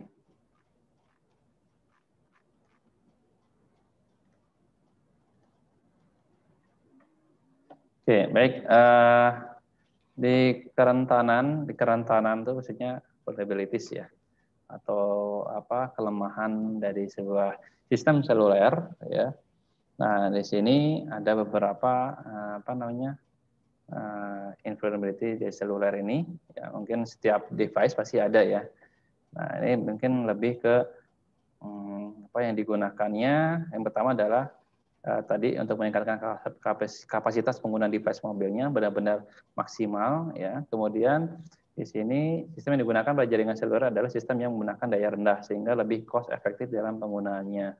Nah, setiap device yang berperan dalam jaringan seluler akan memiliki di antena masing-masing menggunakan daya relatif rendah antara device yang saling berhubungan, contohnya antara device pengguna dengan BTS atau kan BTS ini ya, Korea ya. BTS. Kalau di sini BTS-nya adalah Base Transfer Station ya. Gitu.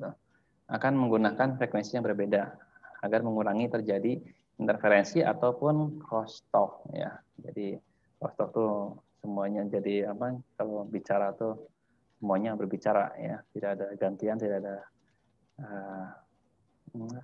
ya misalnya ada ini ya frekuensinya ini ya, ada interferensi ya, interferensi maksudnya gangguan-gangguan di luar. Oke, ini contohnya. Cellular vulnerability ini biasanya kita kalau menggunakan akses mobile secara mobile, ini public transaction switching network, ada mobile station, kemudian ada BTS, base transfer station. Ya. Ini mungkin perkembangan dari wireless, khususnya untuk seluler, yang broadband, jadi mulai 1G, 2G, 2.5G, 4G. Nah, mungkin yang terbaru adalah 5G ya. Nah, mungkin ada yang sudah punya HP yang 5G. Mungkin masih jarang ya. Rata-rata 4G ya. Sama 4.5G ya. Nah, mungkin kalau yang 5G itu mungkin sudah ada, cuman kayaknya belum ini ya, belum diresmikan atau dipasarkan. Baik.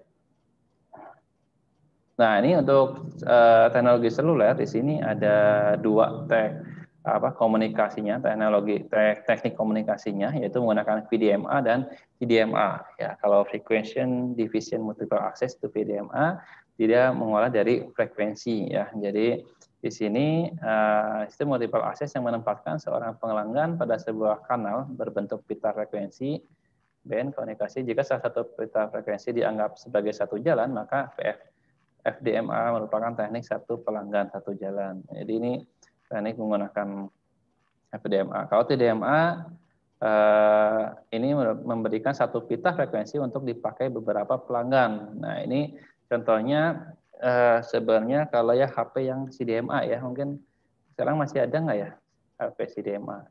Itu jadi satu slot, itu satu frekuensi dipakai beberapa pelanggan. Beberapa ini. Jadi kanal-kanalnya untuk komunikasi merupakan bentuk slot-slot waktu. Nah, slot waktu adalah berapa lama seorang pelanggan mendapat giliran untuk memakai pita frekuensi. Kalau ini biasanya kalau CDMA kan waktu dulu kan masih lebih murah ya. Lebih murah, kemudian karena dia satu slot dipakai bareng-bareng gitu. Jadi si providernya bayarnya satu aja gitu. Hasilnya lebih murah gitu. Jadi nggak satu-satu ya, bandwidth-nya berbarengan ya. Satu kanal. Oke, ini yang CDMA-nya ya. Jadi kalau yang CDMA hampir mirip dengan TDMA, cuman yang CDMA tadi ya. Sekarang masih nggak tahu masih ada nggak tahu udah nggak ada ya. Ya, code division multiple access ya. Ini hampir mirip tuh ya. Atau TDMA yang mirip, tapi ini kodenya kalau pada CDMA seluruh pelanggan menggunakan frekuensinya sama ini ya. Frekuensinya sama pada waktu yang sama. Sehingga sebenarnya lebih bagus ya, cuman masalahnya satu kanal ya, sehingga berebut ya, kadang berebut, kadang kalau misalnya ada gangguan ya antri gitu ya, misalnya karena terus tapi ya lebih murah gitu ya, makanya kadang waktu dulu kan CDMA lebih murah gitu. Yang terbaru sudah di-upgrade lagi menggunakan WCDMA ya. Ya, udah mulai ke 4G ya. Nah, kalau GSM ini awalnya adalah GSM ya, untuk Global System for Mobile Communication untuk broadband-nya. Merupakan standar seluler yang paling banyak digunakan di dunia. International Email, IMSI, ini sekarang itu hampir semuanya menggunakan GSM ya. Nah, cuman kalau GSM generasinya ya kelebihannya ini, kalau ini kelebihannya ya jaringan lebih luas ya. Karena telah ada banyak provider GSM di seluruh dunia, seluruh Indonesia khususnya ya. Nah, ini bebas dari roaming ya. Kemudian teorinya time slot dedicated yang disediakan ini menjamin penggunanya bisa mendapatkan kualitas layanan komunikasi yang lebih konstan, tidak naik turun. Nah, gitu. Oke, Pak Mardi, Mas. Halo, Pak. Oh, ada ya? Oke. Baik, Pak. Udah ya, GSM-nya ya. Ya, ya, Pak. Kelewat ya, Pak. Maaf. Oke, nggak apa, saya teruskan yang ini ya. Kelebihan. Saya, Kelebihan sudah ya. Pak Mardi mau share screen. Oh ya, ini pakai ini aja, share screen ya. Ya, saya stop ya berarti ya. Kalau gitu. Atau yang pakai saya saja? Kita pakai ini aja nggak apa-apa ya. Oh gitu. Baik, Oke. Pak. Udah sampai sini atau next lagi? Next. Connect lagi. Ini ya, pakai sambil ya. Kelebihannya ya. Ya. Oh ya, kelebihan GSM nih Mas ya, Mbak.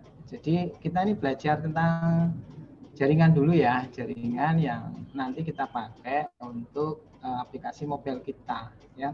Jadi aplikasi mobile kita itu ada yang sifatnya standalone atau dia hanya berjalan di Android kita tanpa koneksi jaringan pun dia tetap jalan ya. Misalkan aplikasi game yang sendiri gitu ya, game standalone itu. Tapi juga ada aplikasi yang dia harus terkoneksi ke jaringan karena data-datanya di server kayak aplikasi Gojek Anda gitu ya, aplikasi Grab, aplikasi Shopee, Bukalapak dan seterusnya. Nah, maka dia membutuhkan jaringan ya. Kalau handphone Anda itu kan kebanyakan Android GSM ya, kebanyakan pakai GSM jaringannya ya. Kalau yang pakai jaringan smartphone itu baru nanti sistemnya bukan GSM ya, CDMA kalau nggak salah ini smartphone ya. Nah, sekarang kita pelajari jaringannya tentang GSM. Kelebihannya itu ada 4 ini ya. Jadi jaringannya memang lebih luas ya, provider GSM-nya ini. Kemudian bebas dari roaming, satu nomor telepon tidak berubah walaupun sering berpindah provinsi, ya, kecuali antar negara ya Mas. Jadi Anda sekarang nggak ada roaming ya, dulu masih ada roaming ya. Nomor Anda itu nomor Semarang misalkan ya, pakai di Solo, di Bandung dan terusnya kena roaming. Nah, sekarang sudah bebas, nggak masalah. Anda telepon dari Semarang, telepon dari Jakarta itu ya nggak ada biaya apa namanya tambahan. Tapi kalau Anda pindah ke negara ya itu kena biaya roaming ya dan mahal. Misalkan Anda mau umroh ya di sana itu pakai nomor teleponnya dari Indonesia ya, misalkan Telkomsel gitu ya, telepon ke Indonesia ya kena biaya roaming ya. Nah, kemudian teorinya ini time slot dedicated yang disediakan untuk menjamin penggunanya bisa mendapatkan kualitas layanan komunikasi yang lebih konstan. Kemudian handset dan penyedia lainnya ya dipilih untuk dipilih lebih beragam. Nah, ini handsetnya kan banyak. Ya. Oke, lanjut. Kekurangannya ini ya, sekarang kekurangannya sistem keamanan yang kurang baik sehingga mudah disadap ini GSM ya. Kemudian ketika jaringan GSM sudah penuh, maka pemilik ponsel banyak akan mengalami kesulitan untuk melakukan panggilan atau bahkan menerima panggilan. Hal ini disebabkan tidak adanya time slot kosong yang bisa digunakan. Jadi memang ada kapasitasnya Mas jaringannya. Apalagi nanti untuk jaringan internet ya 4G itu beda, nanti kualitasnya menurun kalau jaringan itu sudah penuh di tempat itu satu tower melayani. Saya kurang paham ya, nggak lupa pernah diceritain itu maksimalnya berapa user yang terkoneksi. Kalau memang jaringan di situ itu sangat penuh padat, maka kualitas internetnya akan menurun, performanya akan menurun. Pernah ngalami gitu nggak di daerah-daerah padat itu? Koneksi internet dengan GSM biasanya agak lambat atau bermasalah gitu ya. Pernah ya? Ya karena memang ada kapasitasnya gitu ya. Oke. Lanjut. Nah, kemudian ada penyalahgunaan GSM di Indonesia ini ya. Jadi ada pemalsuan identitas pengisian informasi pengguna baru. Pernah dengar kasusnya siapa dulu wartawan yang sedang di mana tuh di Australia ya, wartawan yang di Australia dan ke luar negeri, otomatis dia kan nggak mungkin pakai nomor Indonesia ya kan, karena kalau pakai nomor Indonesia di sana pasti kena roaming kan mahal. Nah, dia pasti pakai nomornya Australia. Nah, nggak tahu sih orang ini punya data-data atau sudah menyelidiki ya. Kemudian dia mengajukan aplikasi, dia menyamar ya, menyamar sebagai orang tersebut ke Grapari gitu ya, dan Grapari tidak apa namanya, kebetulan dia tidak cek gambarnya, sehingga yang mengajukan ini dikira orangnya tersebut ya, sehingga dia juga punya KTP yang dipalsukan dan seterusnya, sehingga dia punya identitas itu, dia pengajuan aplikasi nomor baru yang sama ya dengan yang sebelumnya, sehingga nomornya ada ganda di dua, dia pakai itu, akhirnya ya dia juga punya data perbankannya ya. Ini memang orang ini orang perbankan ya, istilahnya dia yang kerja di sebuah bank pegadaian rakyat kan, dia punya identitas itu, bisa mengambil data itu. Nah, akhirnya akun keuangannya bisa masuk ke situ, dia akhirnya menguras rekeningnya dari orang tersebut. Nah, ini pemalsuan identitas yang karena tidak aware-nya dari petugas operatornya itu. Nah, kemudian juga pengoperasian penguat sinyal seluler repeater tanpa izin ini ya. Orang telekomunikasi yang bisa melakukan ini. Kemudian penyalahgunaan internet gratis dengan SSH. Nah, ini SSH itu secure shell ya, SSH. Jadi nanti pakai Prom itu, aplikasi putih ya misalkan ya, pakai Prom itu nanti bisa masuk kemudian pakai internet gratis. Kemudian penyalahgunaan traffic roaming internasional menjadi nasional ya, pakai aplikasi ini. Biasanya memang pakai Sigfox ini. Biasanya memang ini ya,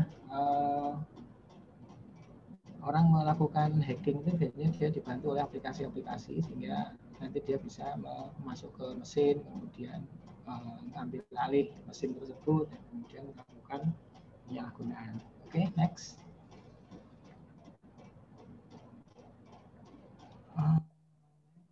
Ya. Halo Pak Mati, kurang keras suaranya. Oh, kurang keras. Ya. Oh, tes. Oh ya. Udah jelas belum? Ya udah. Ya. Oh, udah ya. Oh, kurang dekat. Ya. Oke, lanjut. Ya, ini pemalsuan identitas. Ini untuk pengiriman pengguna nih ya. Ini penyebab pemalsuan karena satu penduduk Indonesia memiliki lebih dari satu SIM card ya. Ini sistem pakai buang SIM card ya.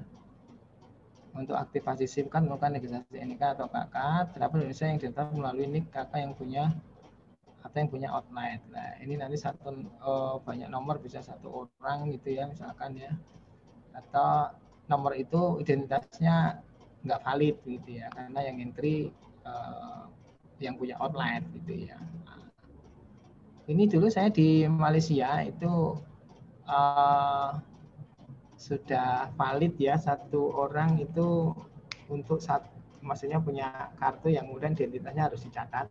Tapi sekarang mereka juga mungkin sudah kebanyakan gitu ya. Akhirnya kemudian ketika saya ke sana lagi, saya beli kartu baru ya, ternyata nggak perlu lagi registrasi. Jadi kayak di Indonesia, malah Indonesia sekarang balik ke registrasi lagi ya.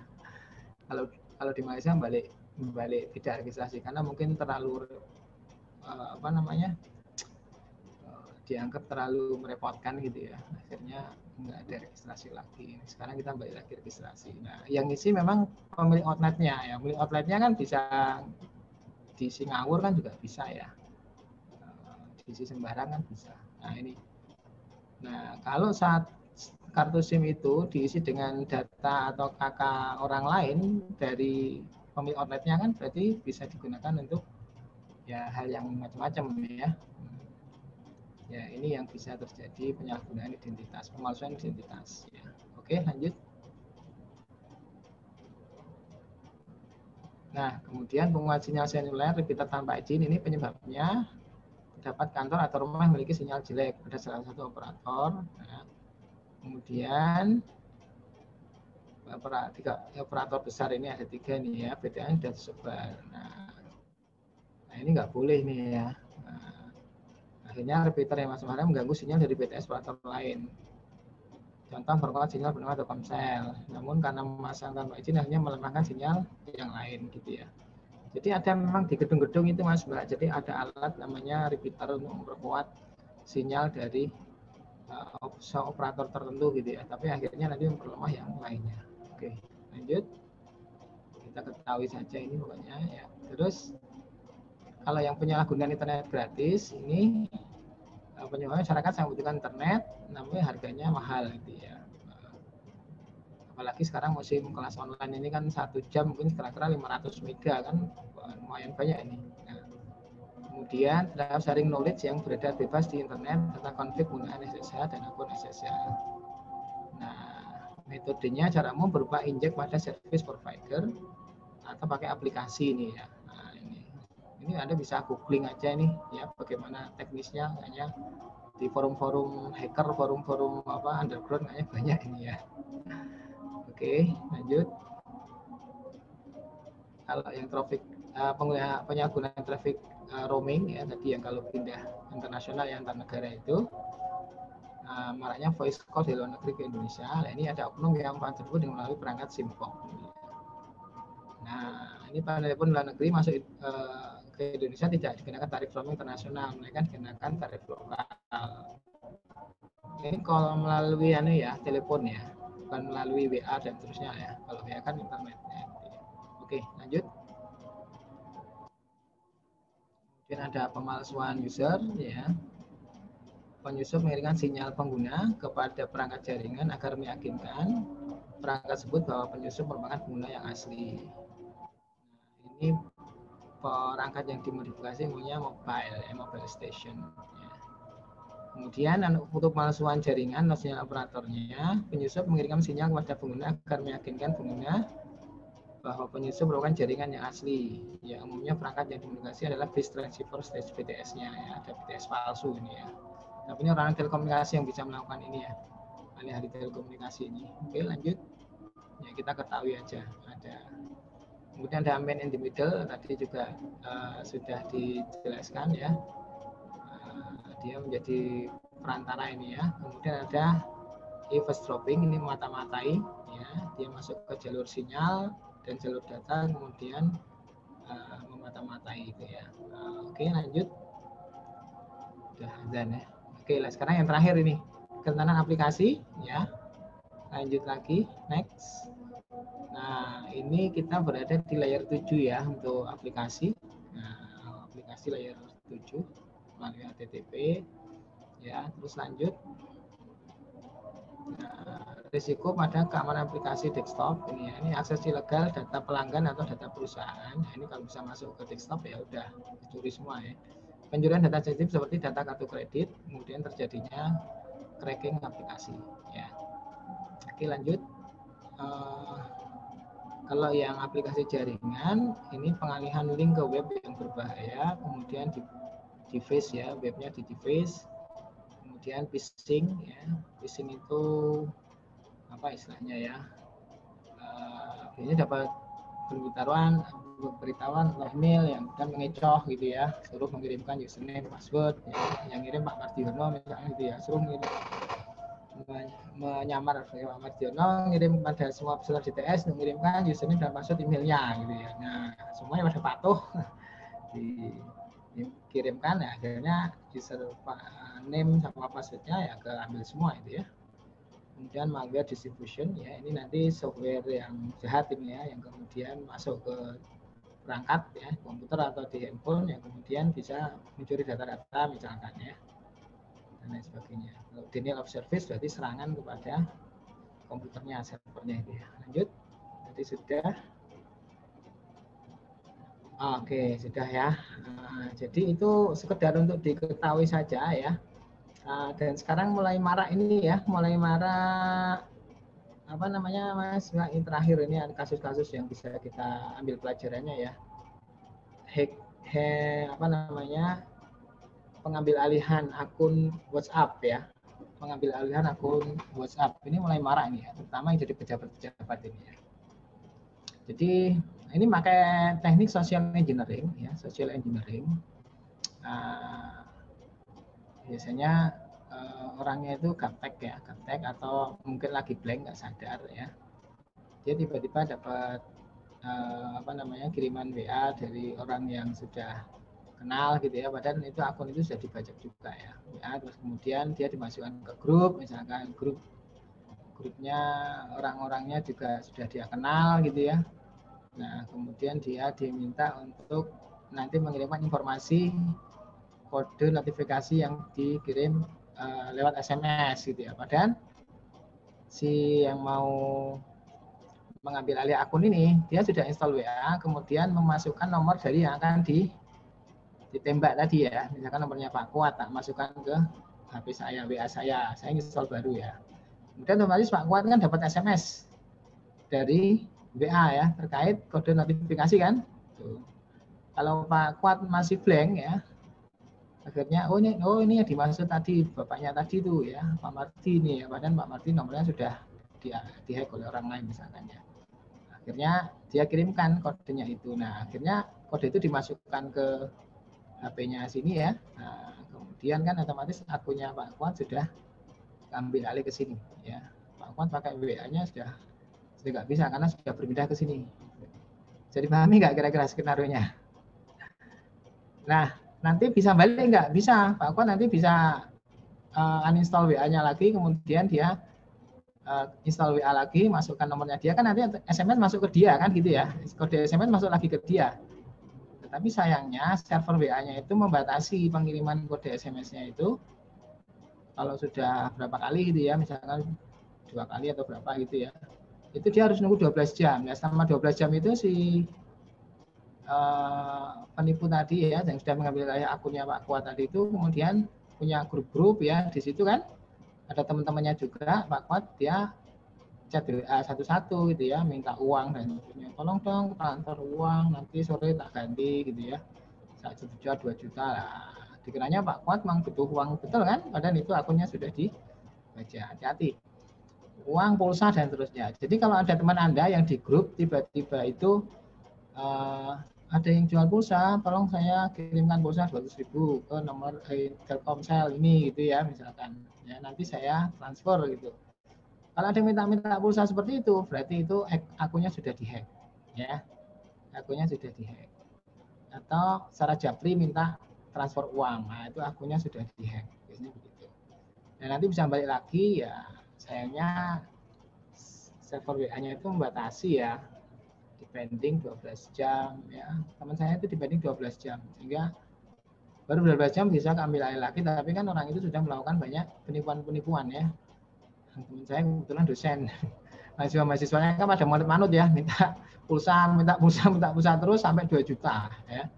Wah ini perlu hati-hati. Makanya nanti Pak Kuat, Pak Marti kalau ada akunnya Pak Kuat, Pak Marti kalau ada yang minta pulsa dan seterusnya hati-hati ya. Nah itu berarti ya mudah-mudahan tidak dihack ya. Ini contohnya saja. Atau dosen lain yang Anda kenal atau orang lain yang Anda kenal kok minta sesuatu di WA dan seterusnya, berarti akunnya dihack.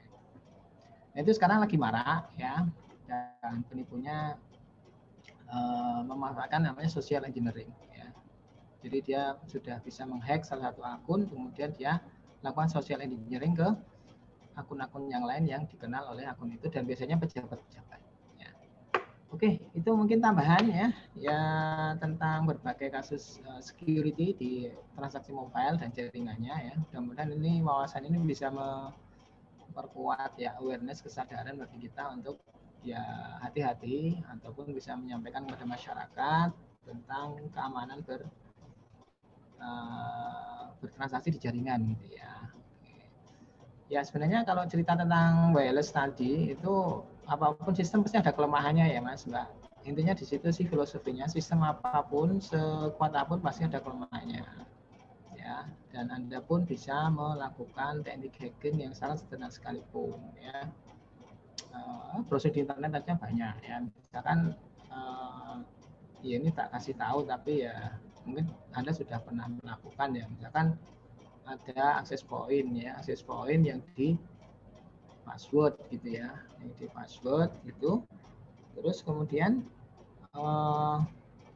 Anda misalkan lagi bokek nih, nggak punya paket internet misalkan ya. Loh, ini kok ada access point yang nganggur ini ya. Nah, Anda nyambung ke access point itu. Nah, biasanya access point itu kan di password ya.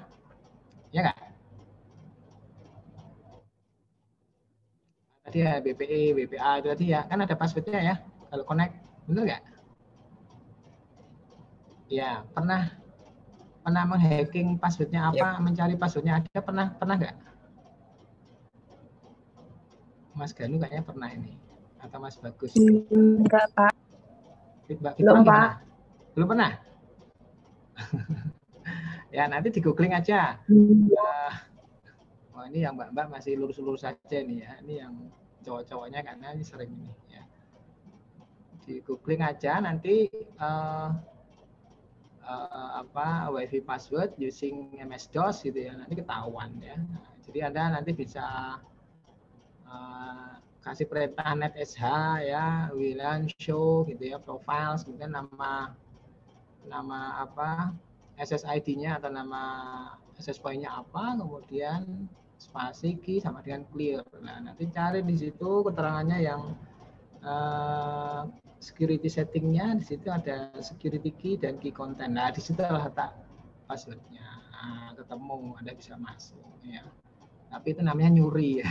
Tapi ini untuk menunjukkan bahwa sistem itu tidak sepenuhnya aman ya Mbak. Masih ada celah-celah yang bisa Anda masuki atau bisa Anda celah kelemahannya pasti ada, itu aja. Dan keamanan itu, security itu proses ya, jadi dia terus menerus akan melakukan perbaikan ya. Jadi tidak ada orang yang menjamin bahwa sistem saya aman saat ini, nggak bisa ya. Ini proses. Jadi sekarang dites macam-macam aman, tapi 1 detik 2 detik berikutnya ada orang yang menemukan celah-celahnya bisa masuk ke mesin itu, akhirnya ketahuan lagi, kadang tutup lagi dan seterusnya. Itu Mas yang perlu jadi perhatian. Oke. Kalau Anda nanti kerja di application developer ya, jangan sampai yakin aplikasi Anda 100% aman ya. Anda harus testing dengan ahli security, ahli keamanan untuk mengetes aplikasi Anda ya. Kemudian Anda upayakan evaluasinya, kalau ada celah keamanan di sini Anda perbaiki terus begitu ya. Besok lagi dites lagi, ada kelemahan lagi terus begitu ya. Jadi ini proses, jadi nggak bisa aman terusnya, nggak bisa. Oke, gitu. Saya ambilkan ke Pak Kuat kalau mau diskusi atau mau ditutup ya. Kalau udah maghrib ya, monggo Pak Kuat, silakan. Oke. Baik, sudah selesai Pak ya. Sebelumnya mungkin ini capture foto dulu ya Pak ya. Ya. Oke, untuk mungkin kalau misalnya boleh dinyalakan untuk kameranya ya. Kalau boleh berkenan. Kalau enggak bisa juga tidak apa-apa. Oke, kita foto ya. Ini sudah ada 20 peserta. Senyum ya. Ya, bentar. Mana ininya? Sebentar. Oke, 1, 2, 3. Oke. Terima kasih. Udah di save dulu ya.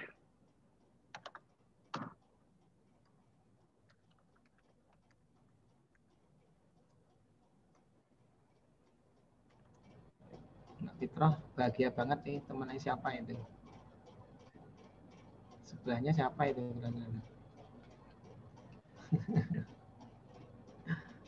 Oke, sudah ini Pak ya? Ya, baik. Silakan. Baik, terima kasih ya atas perhatian semuanya yang sudah menyempatkan untuk hadir join untuk pertemuan 13 ini. Mungkin Kemudian besok kita ketemu lagi di pertemuan 14. Semoga semuanya selalu sehat walafiat ya.